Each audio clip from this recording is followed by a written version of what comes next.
So what we're gonna try to do, we're gonna try to put some meat in the freezer. So we're looking to get a doe. I got David Hellman set up here in front of me. I'm gonna use some fawn bleats, a fawn in distress bleat, and try to get that some mama does to come in. It messes with their maternal instincts.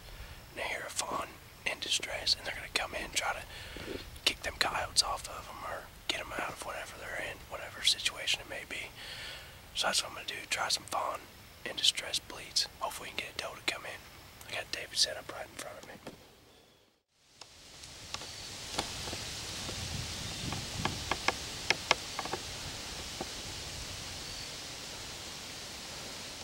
Ready?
Now this is a young doe right here. It wasn't the big mama doe we were trying to call in, but what probably happened is a big mature doe, when the rut comes around, it kind of sets its young off to the side to pursue what the rut is actually about. Now as you can see, this doe right here is pretty cautious. It's coming in, looking around, trying to see what is actually going on. It doesn't have the maternal instinct as a big mature doe does, but it's trying to figure out this situation. Now we're about 50 yards from this doe. She can't see another deer in this thicket of woods, so she decides to bed down and think it over. Now I gotta figure out how to get her up and into the shooting lane so Davey can get a shot. Now using this time of year to my advantage, I know that the mama doe pushed her young off to the side to ensue the breeding season. Now what I'm gonna do is I'm gonna throw a couple mature doe bleats at her way so she thinks that there's more than one deer over here and there's a mature doe over here, so she's gonna want to come check it out.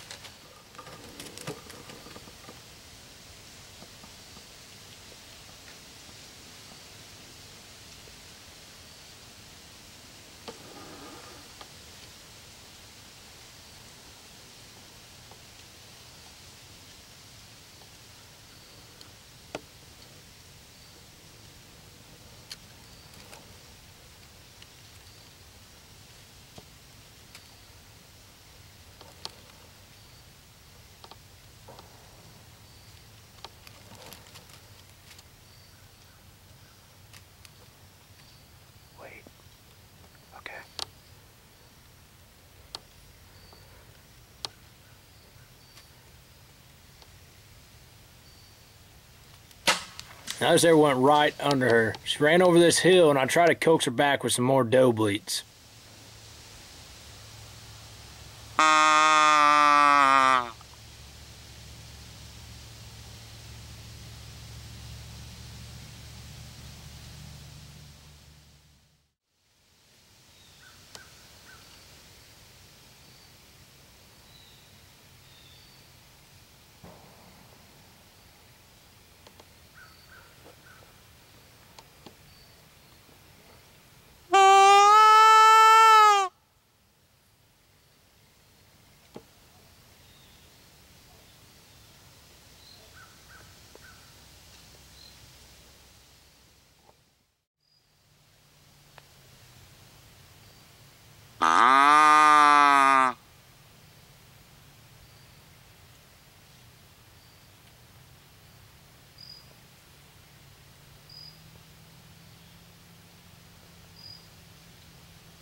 Right now I'm setting my camera up in the only shooting lane that I have, and I'm prepping to draw back my bow because I don't think David has any more shooting lanes on this side.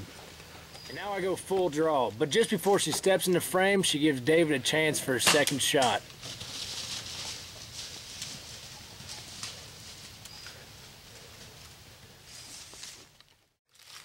Right there's where you first hit her at. She hit the ground.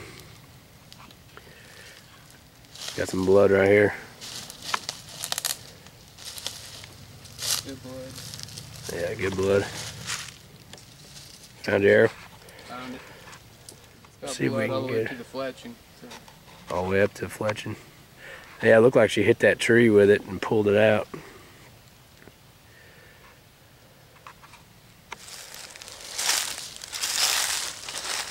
See her? Right here. That's about 40 yards she ran. We'll make sure she's passed. She's done. Man, that's a good blood trail. There we go, we tracked her right here. She went about 40 yards. We did some fawn in distress bleats, and as soon as I did it, within 2 minutes, this young doe came up looking for that fawn that was in trouble. She bedded down, but then, I mean, it took her how long to get up? Probably every bit of an hour. An hour. I mean, we sat there a long time, and she had me pegged, and David was hidden behind a tree. He was the shooter. I was trying to get it on camera. And I reviewed the footage, and the actual shot we had harvesting this doe, I didn't get it on camera because I was at full draw, waiting her standing, getting to an opening, because I didn't think he'd have a shot. But he ended up dropping her. Well, how far do you think that was? 40 yards, if that, maybe. He used his 40-yard pin, and it put her down. I mean, what happened the first time you took a shot at her, though? First shot, I had my rangefinder out, and where I thought she was ranged at, it bounced off something a lot closer. And I used my 30-yard pin because it said 29, and shot right underneath of her, and no harm going. And she stayed around the area. I mean, it's not like a big bang going off with the bow, so he was able to coax her back around, and you know, we were able enough to get another good shot on her. Put some meat in the freezer, right? That's right. All right, we're gonna head up over this hill. We're gonna try it again, see if I can put down a doe, hopefully get it on camera. With that, get another set. Fawn in distress calls, gave it about 20 minutes. Nothing came in. So it's about 55 degrees. We decided to end the hunt early. Got David's doe out and tag her in. So catch you in a bit.